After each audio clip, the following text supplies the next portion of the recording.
Dentistry covers a wide range of topics, from preventing cavities to complex procedures like root canal. So you're thinking about dental school. Awesome. But before you dive in, let's get real about what it actually takes to survive and, hopefully thrive. We've talked to recent grads who've been through the whole grinder, and we're going to give you the unfiltered truth. Okay? Let's get into it. And we're kicking things off with a huge reality check, courtesy of Dr. Rana. That whole idea that you graduate and boom, you're suddenly rolling in cash, yeah, that's probably one of the biggest myths out there. So let's talk about what the money situation really looks like. First up, the financial gauntlet. And honestly, for a lot of people, this is the single biggest mountain you're gonna have to climb before you even think about treating a patient. And trust me, it's about way more than just the tuition bill. Yeah, you see that number right, $500,000. Both Dr. Rana and Dr. Natalie P. say that when you add up 4 years of tuition, all the fees, and just, living, you're easily looking at around $500,000. It is a seriously staggering amount of money.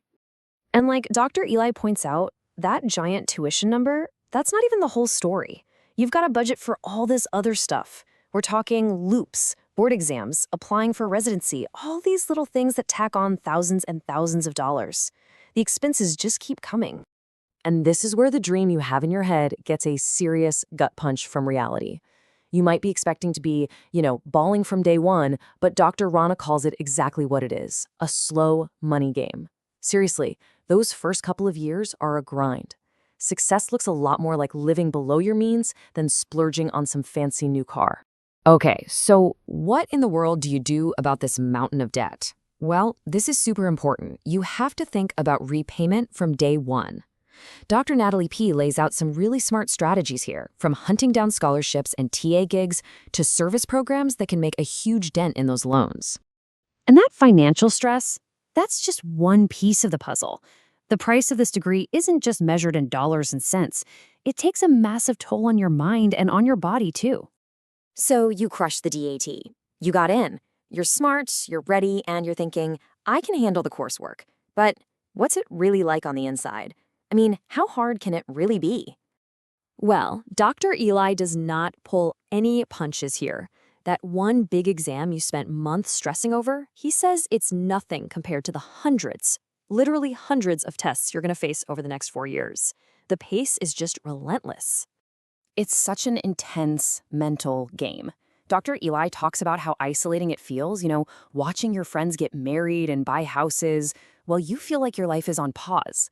And then Dr. Rana adds that on top of that, you are constantly solving problems under immense pressure. It is a perfect storm for burnout if you're not super careful. Now this is a warning from Dr. Rana that I think a lot of us just don't see coming.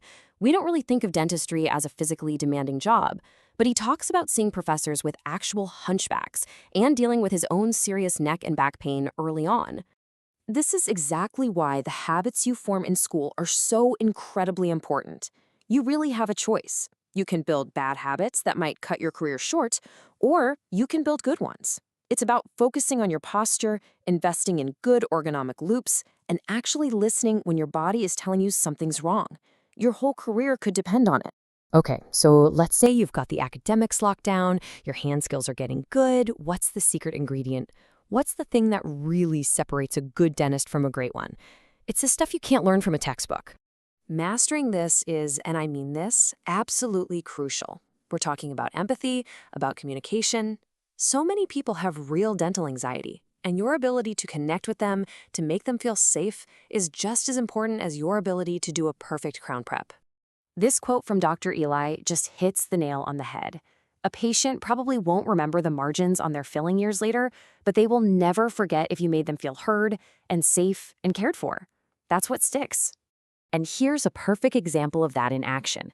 Dr. Rana tells this story about spending almost half an hour just talking with a really anxious patient, basically being a therapist, before he even picked up an instrument. That human connection is what made the actual dentistry possible. Okay, now this part's really interesting because it seems like two totally opposite pieces of advice. On one hand, Dr. Eli says your classmates are your absolute lifeline, that you can't get through this alone. But then Dr. Natalie P. says you have to focus on yourself and stop comparing. And the truth is, you need both. You need that supportive community, but you also need to run your own race. So, with all of this, the financial pressure, the mental grind, the physical toll, how in the world do you actually build a career that's right for you? Honestly, this might be the single most important piece of advice we can give you.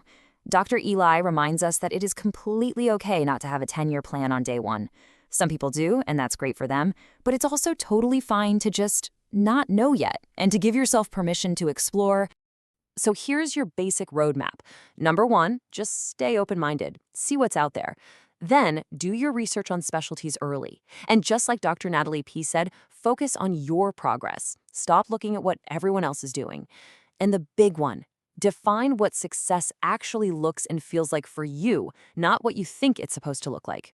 Look, at the end of the day, dental school is an amazing journey. But let's be clear, it is not easy. Now you know the real story, the financial, the mental, and the physical costs. The question was never, are there challenges? The real question is, are you ready to build the resilience to meet them head on?